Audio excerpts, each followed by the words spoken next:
Compartiendo el pan de la palabra, alimento del alma, con el discípulo amado.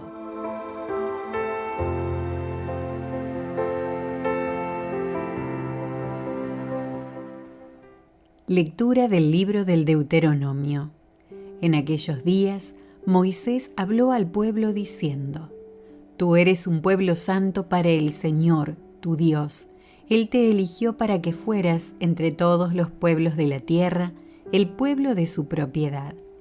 Si el Señor se enamoró de vosotros y os eligió, no fue por ser vosotros más numerosos que los demás, pues sois el pueblo más pequeño, sino que por puro amor vuestro, por mantener el juramento que había hecho a vuestros padres, os sacó de Egipto con mano fuerte y os rescató de la esclavitud, del dominio del faraón, rey de Egipto.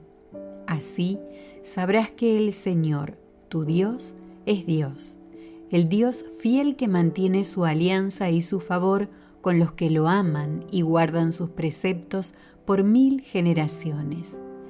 Pero paga en su persona a quien lo aborrece, acabando con él.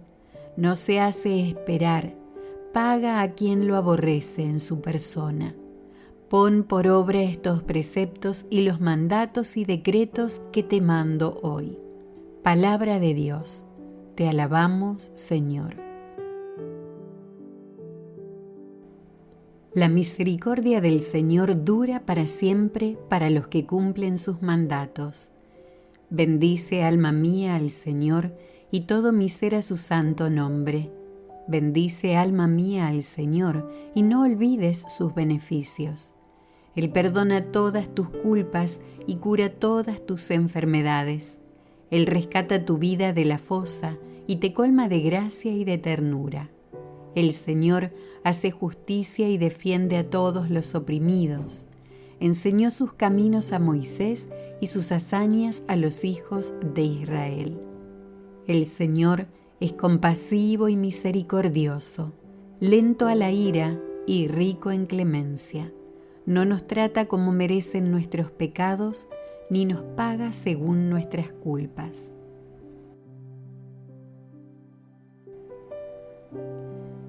Lectura de la primera carta del apóstol San Juan. Amémonos unos a otros, ya que el amor es de Dios, y todo el que ama ha nacido de Dios y conoce a Dios.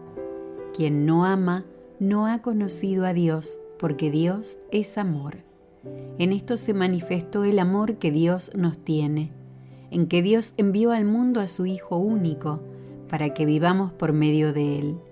En esto consiste el amor, no en que nosotros hayamos amado a Dios, sino en que Él nos amó y nos envió a su Hijo como víctima de propiciación para nuestros pecados.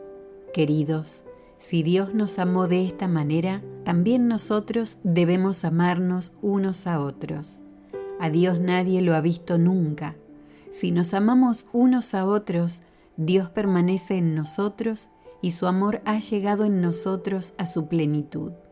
En esto conocemos que permanecemos en Él y Él en nosotros, en que nos ha dado de su Espíritu.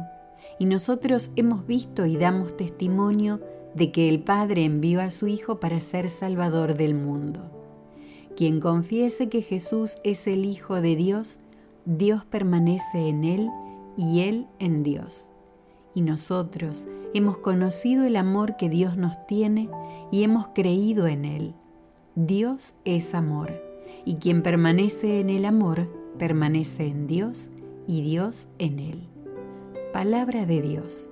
Te alabamos, Señor. Lectura del Santo Evangelio según San Juan. Como era el día de la preparación de la Pascua, para que los cuerpos de los ajusticiados no se quedaran en la cruz el sábado, porque aquel sábado era un día muy solemne, los judíos pidieron a Pilato que les quebraran las piernas y los quitaran de la cruz. Fueron los soldados, le quebraron las piernas a uno y luego al otro de los que habían sido crucificados con Jesús. Pero al llegar a él, viendo que ya había muerto, no le quebraron las piernas, sino que uno de los soldados le traspasó el costado con una lanza e inmediatamente salió sangre y agua. El que vio da testimonio de esto, y su testimonio es verdadero, y él sabe que dice la verdad para que ustedes también crean. Esto sucedió para que se cumpliera lo que dice la Escritura. No le quebrará ningún hueso, y en otro lugar de la Escritura dice, mirarán al que traspasaron. Palabra del Señor. Gloria a ti, Señor Jesús.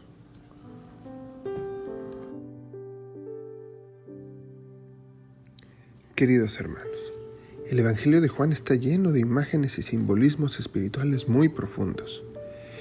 Está claro que estos simbolismos fueron inspirados por Dios para darnos un alimento espiritual para la reflexión y la meditación. Una de estas imágenes nos es dada hoy al celebrar la solemnidad del Sagrado Corazón de Jesús. Mientras Jesús y los dos criminales que estaban a cada lado de él colgaban de sus cruces, los soldados vinieron a acelerar la muerte rompiéndoles las piernas para que se asfixiaran más rápidamente. Pero cuando llegaron a Jesús ya había muerto, así que uno de los soldados, que los conocíamos como los soldados romanos, clavó su lanza en el costado de Jesús y de este costado brotó sangre y agua. Algunas tradiciones dicen que el centurión gritó después de la muerte de Jesús: en verdad, este era el Hijo de Dios. Otras tradiciones afirman que se convirtió en ese momento, lo que lo convirtió en el primer converso al cristianismo. Y aún otras tradiciones afirman que no podía ver bien y la sangre y el agua del costado de Jesús se derramaron sobre sus ojos, curándolo. Independientemente de si estas tradiciones son verdaderas, sabemos que el costado de Jesús fue traspasado y la sangre y el agua brotaron de él. El simbolismo de este acto fue más que un simple símbolo humano. Era un instrumento de la profunda realidad espiritual que se estaba produciendo en ese momento. Cuando el Sagrado Corazón de Jesús fue traspasado, la sangre y el agua que brotaron de él fueron la nueva vida sacramental de la Iglesia. La sangre fue la Santísima Eucaristía y el agua fue el don del bautismo. Y cuando Jesús previamente había dado su último aliento y cuando había entregado su espíritu, se le otorgó el sacramento de la confirmación. Cuando celebramos estos sacramentos hoy, es fácil verlos como meros símbolos de lo que participamos. Pero en nuestra tradición cristiana, hermanos, los sacramentos son mucho más. El símbolo también es la realidad. Es el instrumento de lo que simboliza. Por lo tanto, cada vez que presenciamos un bautismo o participamos de la Sagrada Eucaristía, estamos místicamente presentes ahí, recibiendo la gracia y la misericordia de la redención, que brota del costado herido de Jesús para sanarnos. El corazón humano es físicamente hablando un órgano corporal, responsable de mover sangre por todas partes. Pero desde la perspectiva espiritual, dado que somos cuerpo y alma, el corazón humano también es la fuente de nuestra vida. Sin él, morimos física y espiritualmente. Así ocurre con el Sagrado Corazón de Jesús. No fue solo un corazón físico el que fue perforado físicamente por la lanza. Es también la fuente de nuestra vida espiritual. Y sin el Sagrado Corazón de Jesús, moriríamos en nuestros pecados. Reflexionemos, hermanos, hoy sobre el Santísimo Corazón de Jesús. Veamos su corazón como la fuente continua de su nueva vida en gracia. Entendamos, hermanos, que el corazón de Jesús es más que un símbolo de su gracia y su misericordia.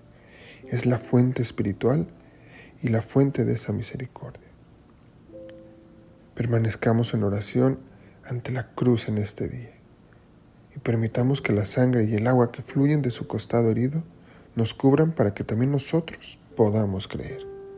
Nos quedamos, hermanos, en presencia del Padre, del Hijo y del Espíritu Santo. Amén.